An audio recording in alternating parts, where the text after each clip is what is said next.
Iya Kak, kebetulan di sini menyediakan dua pilihan, ada masakan Padang dan lalapan. Apa yang membedakan?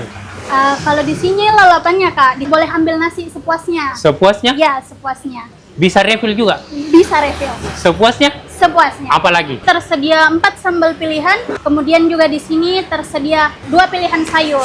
Pertama di Makassar, warung yang menyediakan nasi padang dan lalapan. Nasi padangnya lengkap, ada ayam, ikan, rendang, telur, perkedel, dan banyak lagi. Baru harga mulai 13.000 ji. Untuk lalapannya ada ayam, bebek, dan telur. Terus kalau makan ki di tempat, bisa ki refill nasi sepuasnya. Bisa pilih sambal sendiri. Dan untuk sayurnya, tambah 1.000, bisa maki ambil sepuasnya. Potongan ayamnya besar, berempah, bumbunya juga meresap sampai ke dalam-dalam. Paling penting, ada promo beli satu gratis satu di tanggal 11 Agustus 2025 cabang BTP dan 12 Agustus 2025 di cabang Perintis. Gratis juga ST dan es air kelapa gula aren sampai tanggal 20 Agustus 2025 yang berlaku di semua cabang setiap pembelian menu apapun. Syaratnya cukup follow dan mention IG-nya. Jadi tunggu apa lagi? Langsung maki ke grand opening Warung Daeng Anas dan dapatkan promonya.